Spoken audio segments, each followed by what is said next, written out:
Hi, my name is Joseph Greenwell. I go by he, him, and his, and I serve as the Vice President for Student Affairs and University Life here at Columbia University. And I'd like to thank you for being here, for understanding and overcoming our implicit bias. This is part of our professional development series as part of the Student Affairs Staff Experience Initiative. And I'd like to pause and just give gratitude to all the professionals that are part of the initiative committee that are coming together and volunteering in order to continue to look at the staff experience and how we can enhance that through community building, professional development, as well as establishing and sharing resources across all of the schools.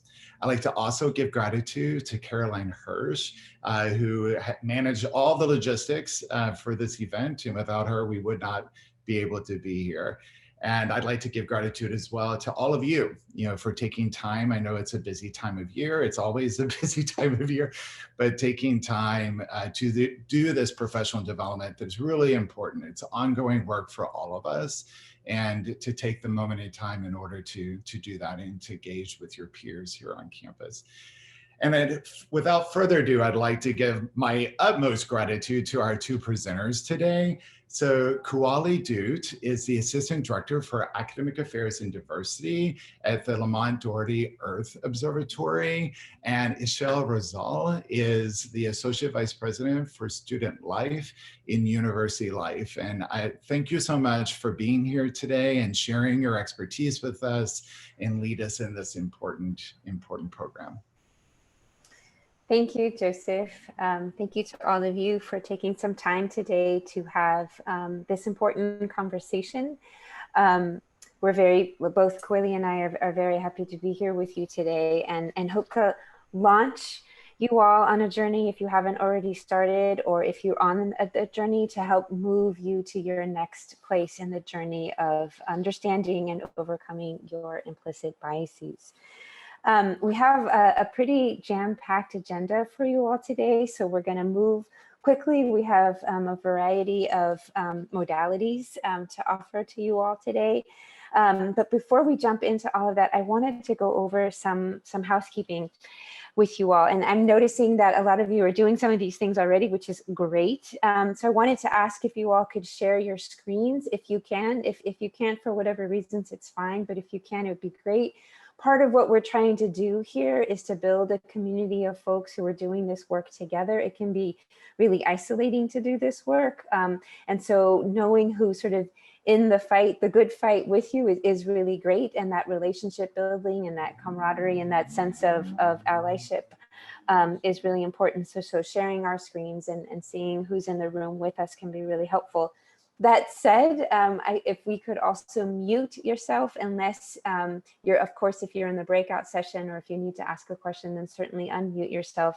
Just trying to keep, if there are any sort of surrounding sounds that might be distracting, it'd be helpful to keep yourself muted. I also want to suggest that you grab a piece of paper or some way to write. There are going to be some reflection exercises, and so having those tools handy will help you in working your way through those exercises. So grab your favorite writing implements. And then, as I mentioned, we're going to do some breakout sessions and have some discussions, small group discussions. And so wanted to offer some guidelines for those spaces. One is to be mindful of sharing the space and giving everybody in your group an opportunity to participate. That said, people may choose to pass, and that's absolutely fine, but just making sure that everyone at least has the opportunity to share. And also in those spaces to keep what is shared private as much as possible. Certainly what is learned there can leave, but what is shared should really stay within that space. And so there'll be a couple of different breakout spaces. Any questions about those housekeeping pieces? All right, if not, I'm going to share my screen and pull up the PowerPoints. Just one moment. Okay, can everyone see that? Great, I'm seeing some, thank you, Caroline. Great. So here you are. In case you didn't know, you are at Understanding and Overcoming Our Implicit Biases. And again, my name is Ixchel Rosal, and I serve as the Associate Vice President for Student Life. So before we jump into the heart of the matter, I wanted to go over what we hope are the learning outcomes from today's session. So wanting to make sure that everyone understands what bias is. We'll also dig into some of the various forms of bias. It's a complicated topic. It comes in many shades. And so we're going to talk through some of those various forms of bias. We're also going to explore how we can overcome our biases and give you all some tips and tricks for doing that work, and then offer you an opportunity to apply what you've learned today to think about what are your next steps. So hopefully we can get all of that done in under 60 minutes. Okay, so starting at the beginning, what is bias? So our brains are processing thousands of pieces of information constantly. So we have to sort that information. And over time, we create categories based on what we've been exposed to, what we've seen, what we've heard. And as young people, we're really tuned in to the adults around us, and we're watching how they react to people and places and new information. And all of this is deeply influential into the construction of our own sorting practices. So we all do this, we all sort, right? And we all develop over time inclinations, either positively or negatively, to the things that we are exposed to. So this isn't about good people versus bad people. We, like I said, we all have biases. I heard somewhere that all that is required to have a bias is to live in society and to have a brain.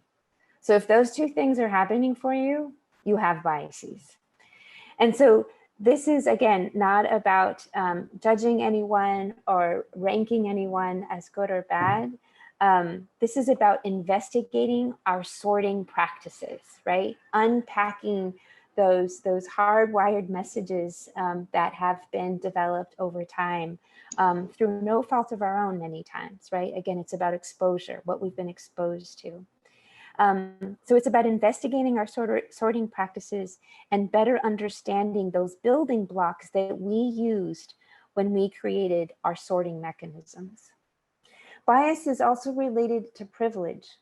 What we privilege is what we tend to have positive biases towards.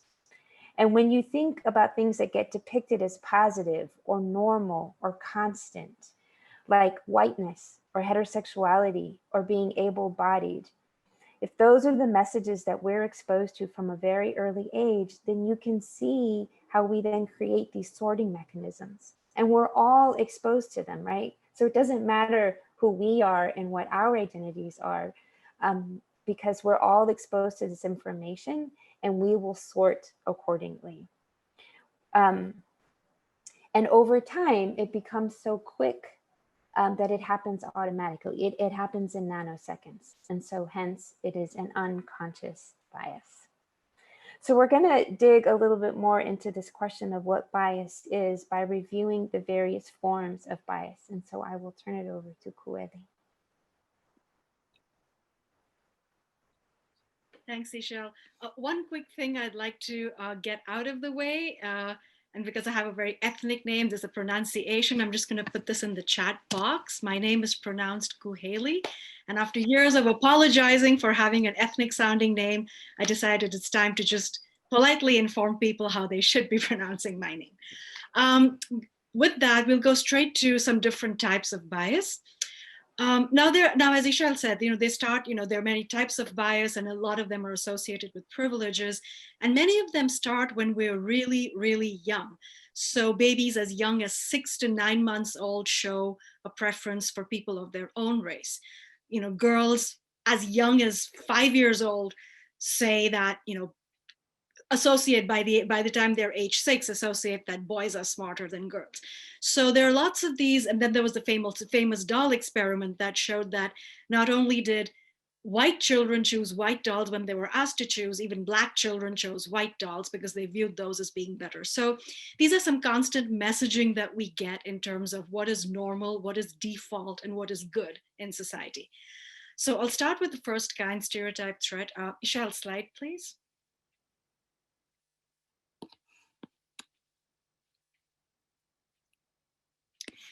So a stereotype threat is usually a negative perception of someone based on their group identity. So I've given some examples over here of stereotype threats. So for example, for Black people, it's quote unquote lacking academic brilliance or violence, or for Latinx people, for quote unquote emotional or cleaning staff, or Asians being quote unquote perpetual foreigners and model minority, and Native Americans, again, quote unquote, gambling and uncivilized. So these are some very negative perceptions based on someone's group identity. And another thing to keep in mind in relation to privilege is that the absence of a stereotype threat is usually an example of privilege. So in this case, since we're talking about race, an example of white privilege. So one example I usually like to give in some of my presentations is that of mass shooters in the US. Now, what the data show is that the number of mass shooters who are white male is more, almost 1.5 times more than the numbers of mass shooters of all other ethnicities combined. And yet, we're more likely, our biases are such, our implicit associations are such that we're more likely to associate Black and brown people with crime and violence than we are to associate white people with violence. Ixchel, next slide, please. Now, this is something you've probably already heard of in many different contexts, the term microaggression. So these are behaviors, it's usually a negative behavior, but it could be intentional or unintentional. So now some really obvious ones are like when you roll your eyes at someone, that's a very obvious negative microaggression towards someone.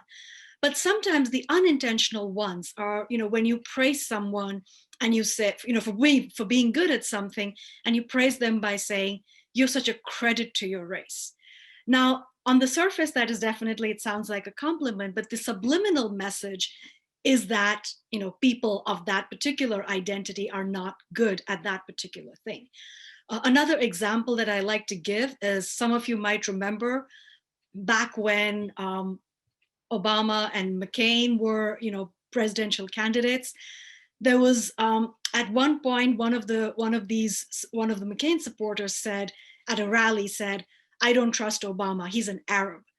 And then John McCain very politely said, "I disagree, ma'am. He's not. He's a good citizen. He's a good person. He's morally upright. He's an outstanding person. He's American," and so on. And at the surface, of course, he was praising and defending Obama, for which he was widely praised. But the subliminal message being that, Arabs are not honest and trustworthy and upright and so on. So these are ways in which these are obviously unintentional.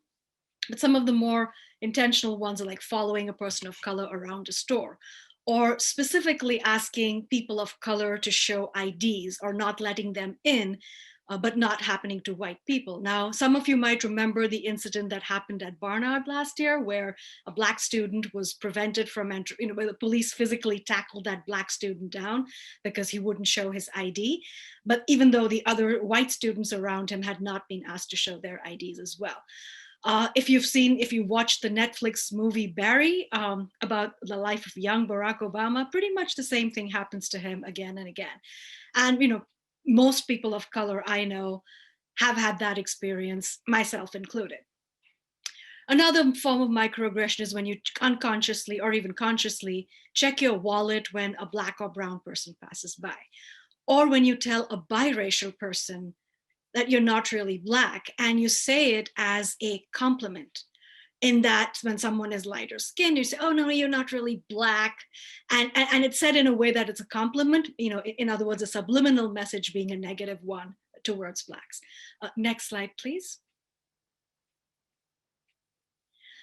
Confirmation bias. Now, this is kind of complex because this is the tendency that we all have to believe and support information that already conforms to our pre-existing beliefs. And so when we see any new information, we tend to interpret it as confirming our existing beliefs. And one example that I like to give is that of climate change deniers. So every time you have these new models of climate change coming out or new projections coming out, if someone doesn't, I've heard arguments like, oh, well, these projections don't necessarily always agree with each other, and therefore, climate change is a myth, and so on. So compartmentalizing information in a way that you cherry pick the pieces that suit you and then say, these pieces prove the point.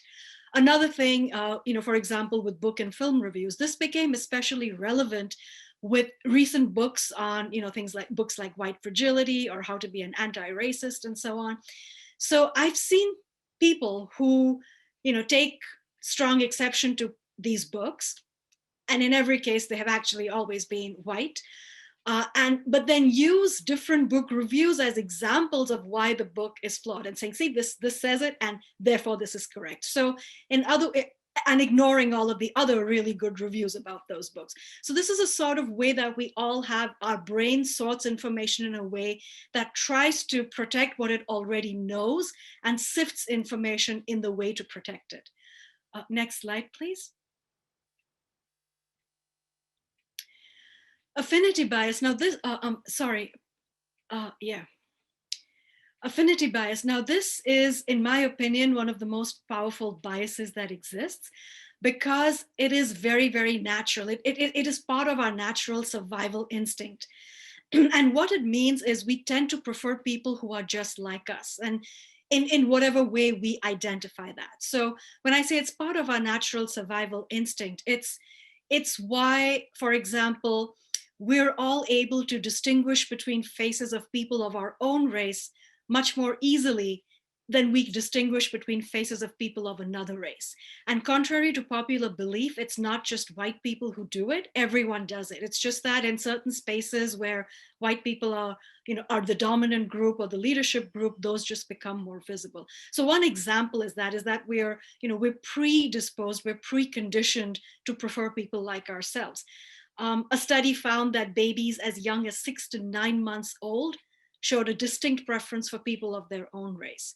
Another example of affinity bias is you have a white police officer who gives, say, a black driver a ticket for speeding, a fine for speeding, but lets a white driver off with just a warning and says, don't do it again. Or say, it doesn't always have to be about race. It could be something like, people from Ivy League universities preferring people from other Ivy Leagues rather than, say, a community college or a state college. Or it could be a religious affinity.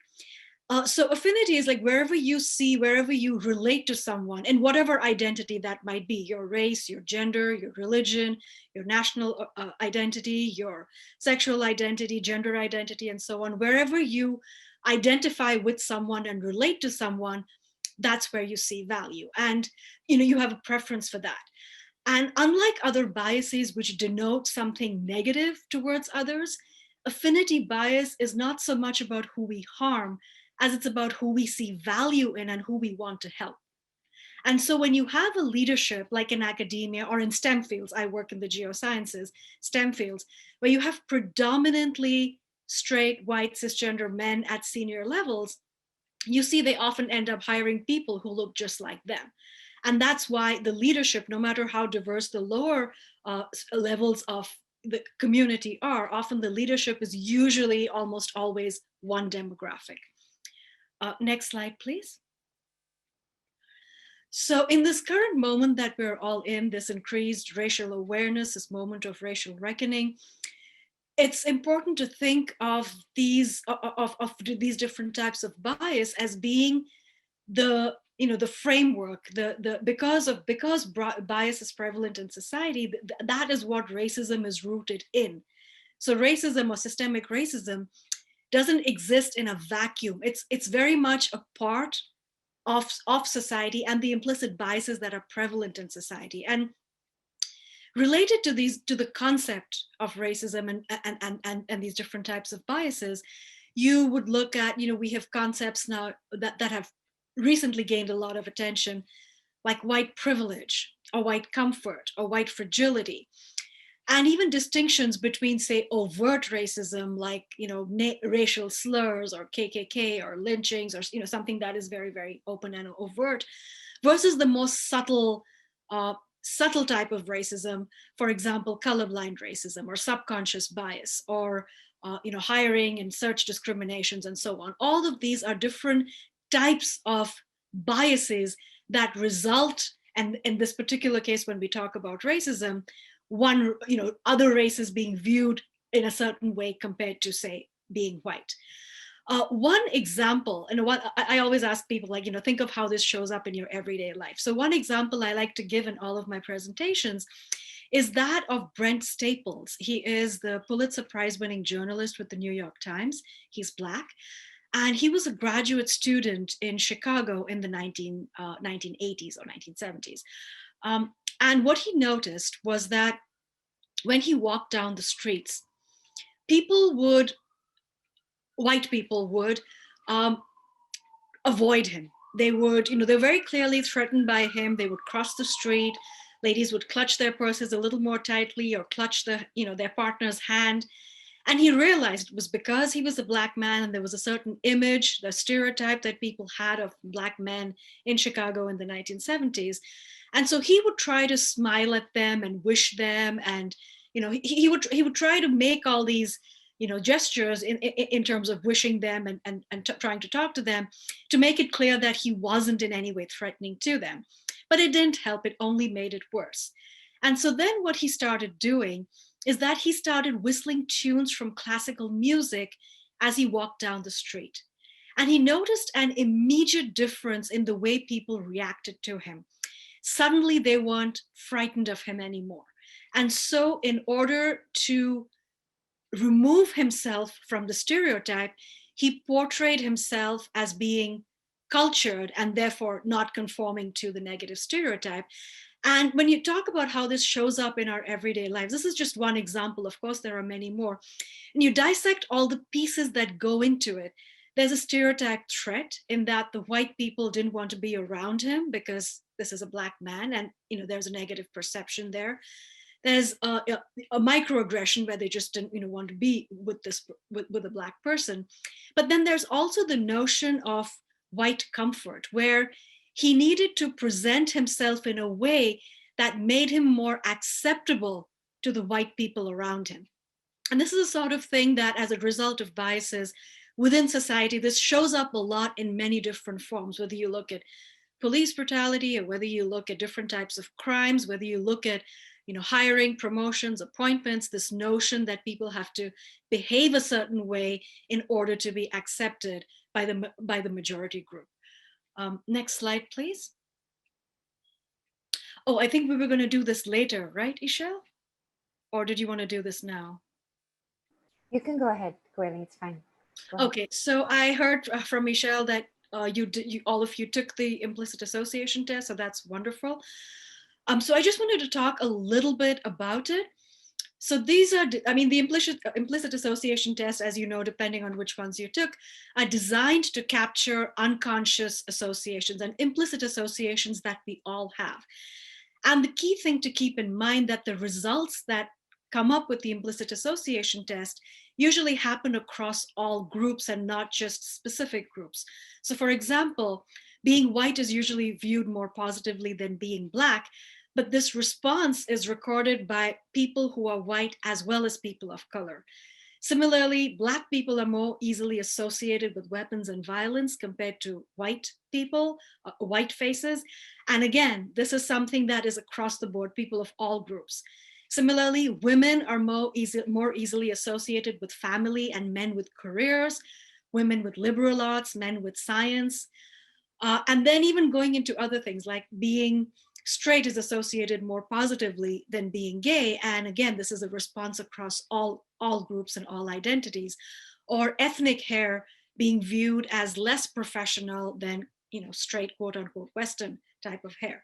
So this is the way in which some of these implicit association tests work, in that this is not so much about having a conscious prejudice or bias, but rather responding to and internalizing the social conditioning that we see all around us, where we all get very similar messages about what it means to be valuable, what it means to be, what is the default, what is normal, what is valuable. One example I like to share with respect to implicit association or implicit bias is I have a friend. She happens to be an African-American woman, and she's married to a white man. And they used to live, I live in Harlem, and they used to live in Harlem. We used to be neighbors. And it ended up that we used to sometimes go to the same grocery store, which was just around the corner from us. And what we discovered was that the white man, as in my friend's husband, was never asked to show his ID when using his credit card to make a purchase. But my friend, a Black woman, and me, a brown woman, were always asked every single time, even though we went to that store at least a few times a week. And what the kicker here is, it was actually Black and brown people themselves who were asking us to show their IDs, but not asking the white man to show his ID. So that's how these biases are conditioned within all of us, and all of us receive similar conditioning. Next slide, please. And the reason this is really important to be conscious of and to work on is that biases can change over time with greater awareness. So the people who came up with the implicit association test, they used 10 years worth of longitudinal data. And what they found is that with increased awareness of biases, we can actually check them. They found that associations specific to race and skin tone moved more towards neutrality, in other words, became less biased. They found that associations about sexual orientation and identity also moved towards neutrality, in other words, became less biased over this 10-year period, suggesting that people, as they become more aware of it, they were less likely to be biased.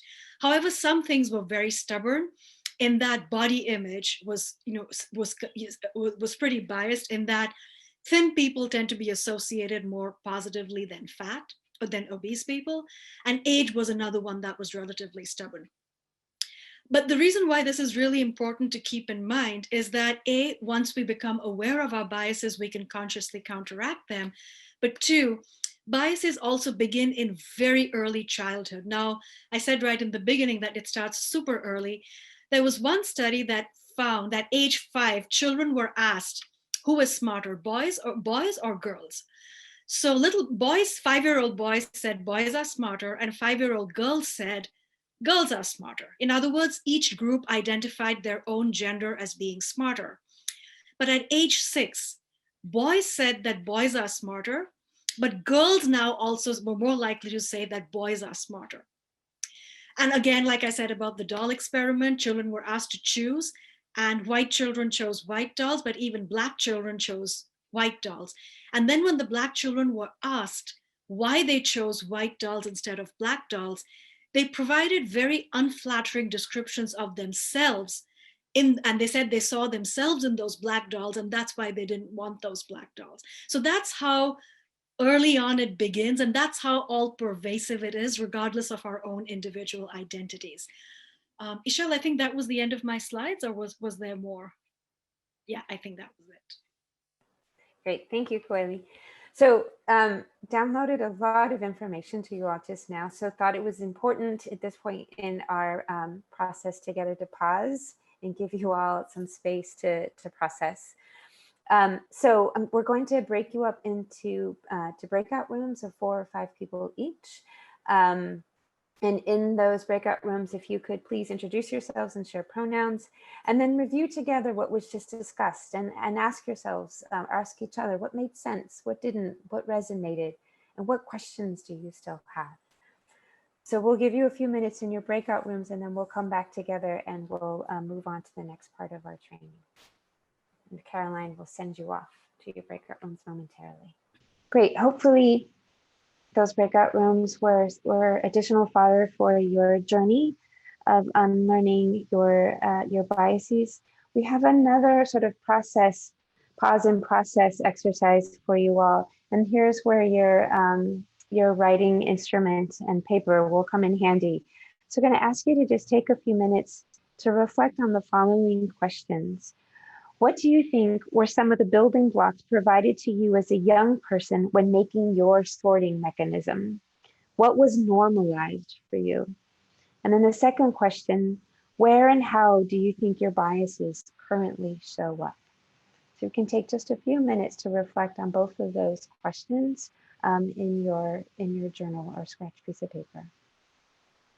And if you want to turn off your screens for these few minutes, you can, and I will call you back. So how do we overcome our biases? So biases lead to inconsistent decision-making, errors in judgment, discrimination, and disconnection between people. So they're very important to address.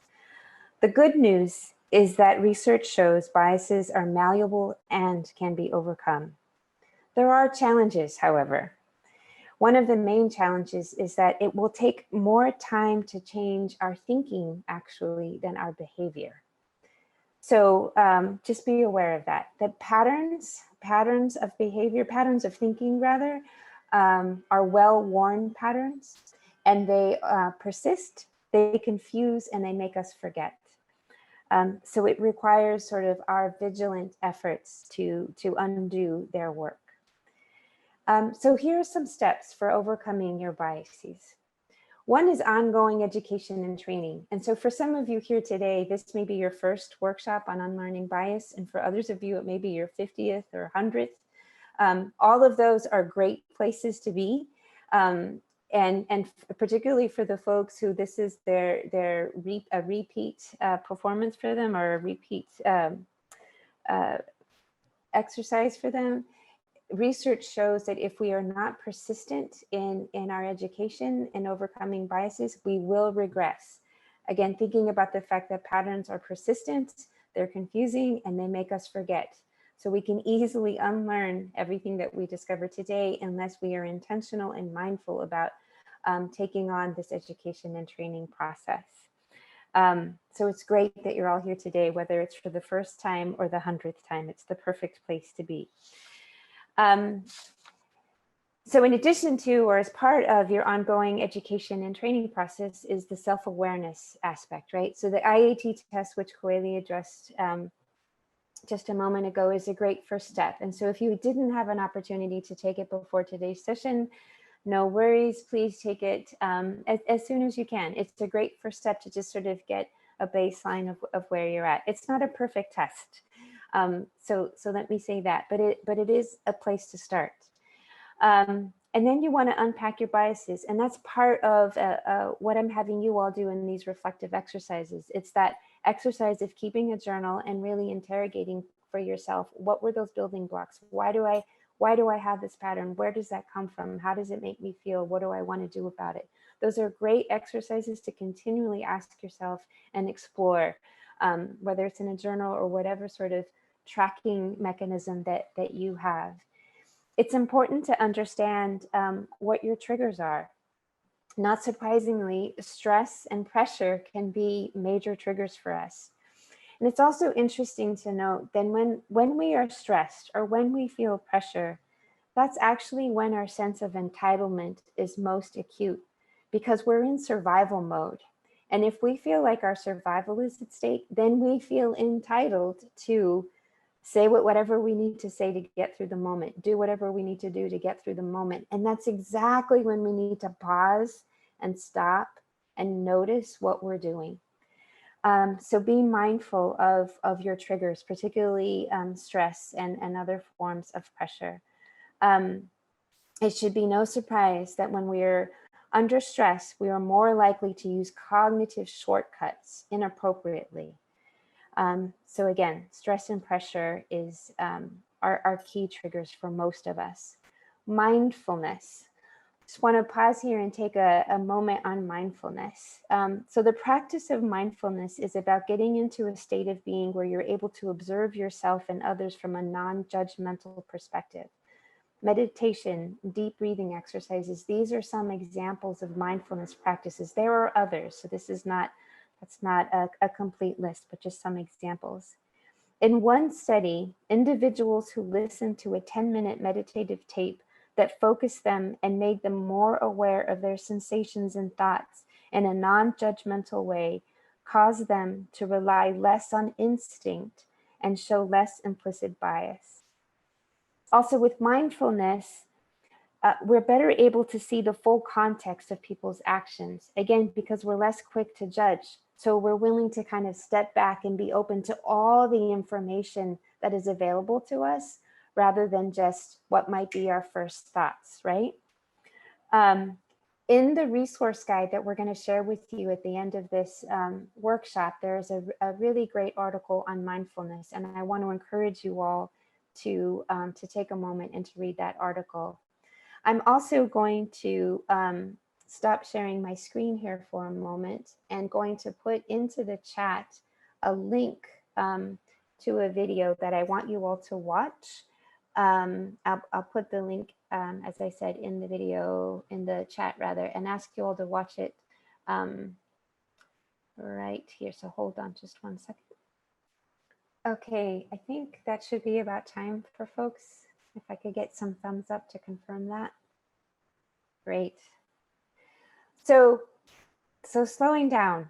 I know for some of us that seems contraindicated given all that we have on our plate and how sort of urgent everything seems, but that's precisely when we're probably going to lean on our biases and take those cognitive shortcuts and actually make things difficult for the people around us, the people that we're actually trying to serve in most cases, namely our students.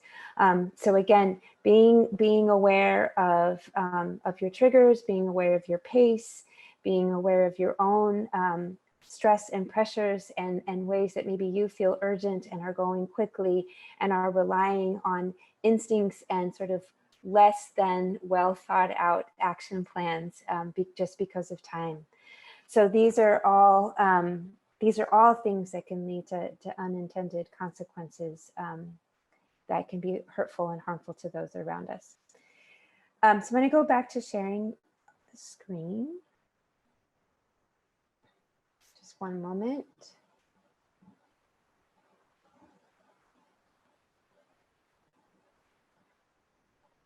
Okay, can folks see? Yes, great. All right.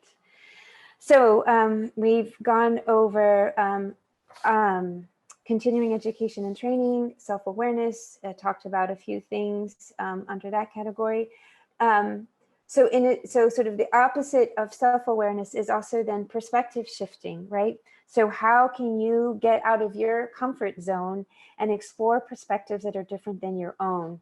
Not necessarily to take them on, but to humanize them and to understand them.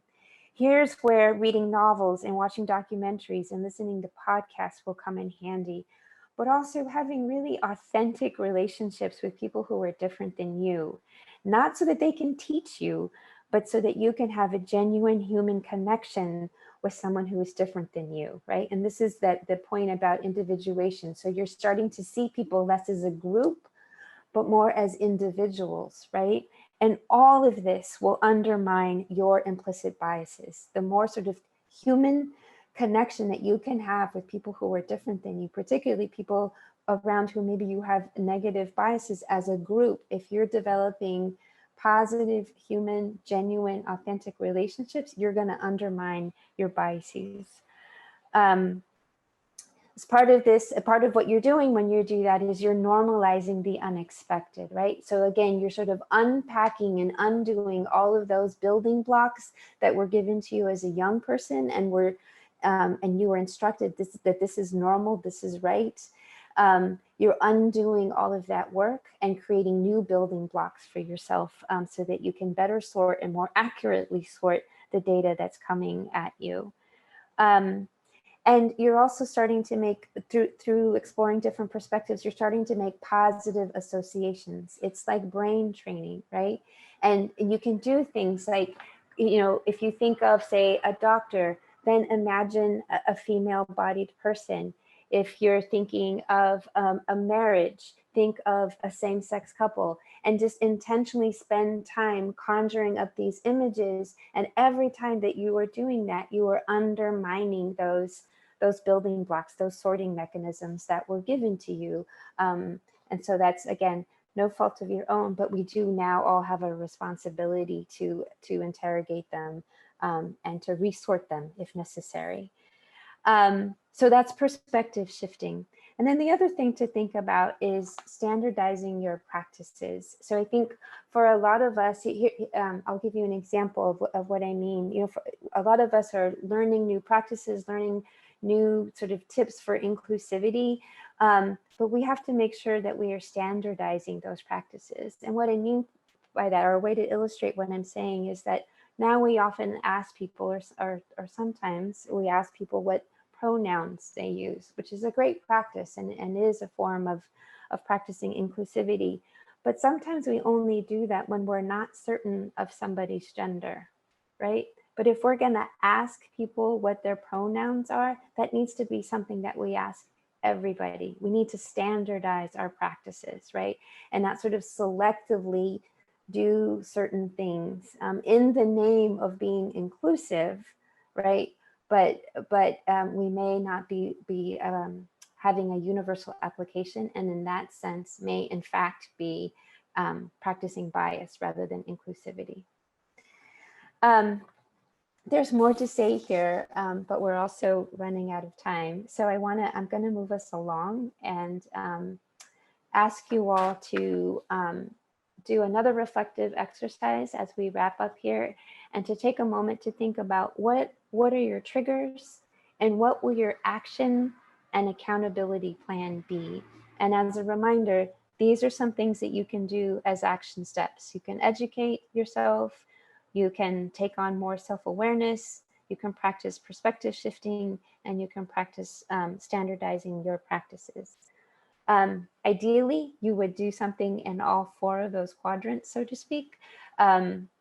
But if you could all just take a moment to at least think of one thing that you will do in one quadrant, that would be great. And then after the workshop, flesh out your plan. So I'll give you a moment to do that. Okay, I just put into the chat, and I'm hoping that folks can see it and get it. It's resources for unlearning implicit bias. If you don't see it or are unable to open it, let us know and we can easily email that to you. In fact, we may do that anyway. But in it, there are articles, videos, more information about the IAT test. There are books. There are some tips for practicing inclusivity.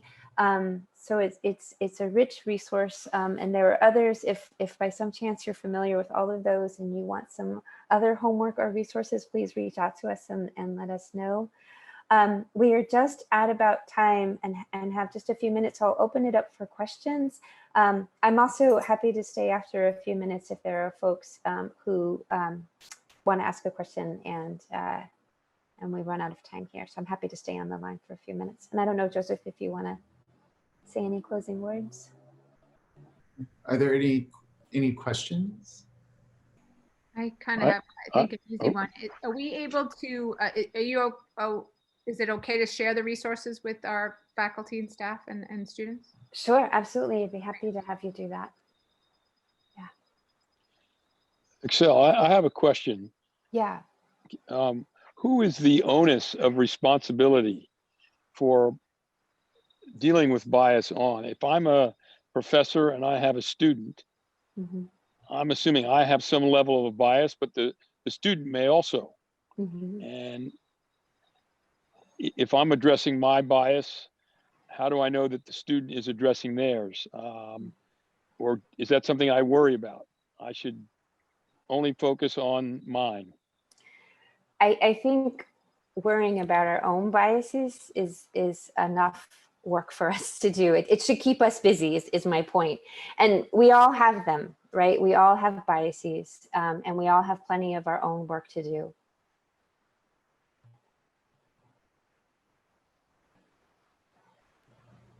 Is that something you make known, though, to your students? We also do, yes, we also do trainings with students. Yeah, thank you, Kuheli, and thank you, Ixchel. And thank you, everyone, for participating.